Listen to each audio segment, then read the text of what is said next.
तर निळ्या पट्टीमध्ये हिंगोली जिल्ह्याचं पटाची सुंदर पकड.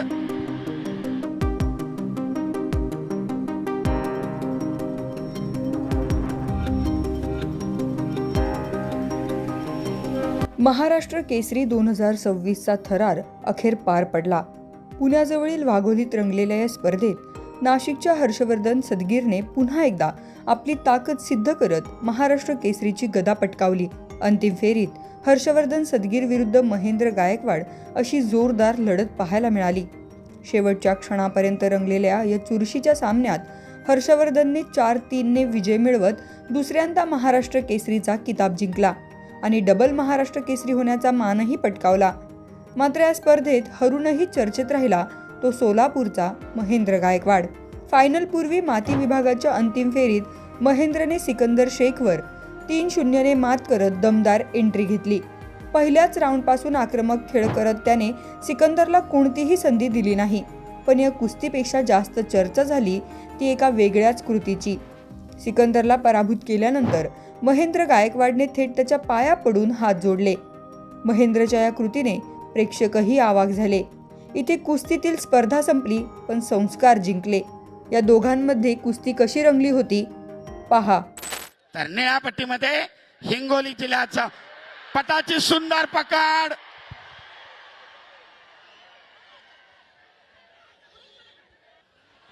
पुन्हा एकदा महेंद्राचं आक्रमण. 2 गुणांची वसुली. पहिल्या मिनिटातच खातं उघडलंय.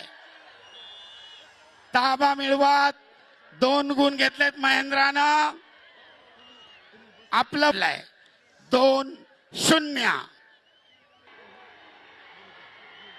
घड्याळ चालू आहे. अतिशय उत्कंठा वाढवणारी कुस्ती.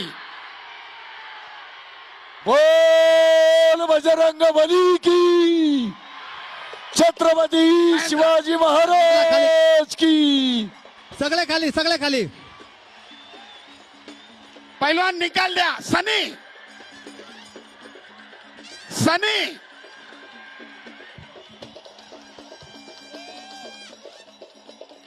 वाजंत्री हलगे अलगी हलगे अलगी बंद करा. हलगे हलके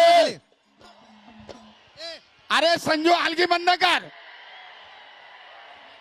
सर्वांनी टाळ्यांच्या गजरात दोघांचं स्वागत करा. प्रेक्षणीय लढत झाली. खिलाडू वृत्तीचं दर्शन सिकंदर कडून सुद्धा. आणि संपलेल्या कुस्तीमध्ये गुणाच्या आधिक्यावर महेंद्र गायकवाड अंतिम फेरीमध्ये. Very good. बोलो बजरंग बली की, छत्रपती शिवाजी महाराज की, छत्रपती संभाजी महाराज की. हो. 2022 मध्ये पुण्यातील कोथरूडमध्ये झालेल्या महाराष्ट्र केसरी स्पर्धेतही हे दोन्ही मल्ल मैदानात भिडले होते. ती कुस्ती काहीशी वादग्रस्त ठरली होती. आज पुन्हा हे दोघे आमने सामने आले होते. मात्र यावेळी कोणताही वाद नाही तर खेळाडू वृत्ती पाहायला मिळाली. एकीकडे गदा जिंकणारा हर्षवर्धन तर दुसरीकडे मन जिंकणारा महेंद्र. महाराष्ट्र केसरी 2026 मध्ये दोघांनीही आपापल्या पद्धतीने इतिहास रचला. तुम्हाला काय वाटतं, खरा हिरो कोण, गदा जिंकणारा की मन जिंकणारा? तुमचं मत आम्हाला कमेंट बॉक्समध्ये नक्की कळवा. पुण्याहून किरण शिंदे यांचा रिपोर्ट, लोकमत.com.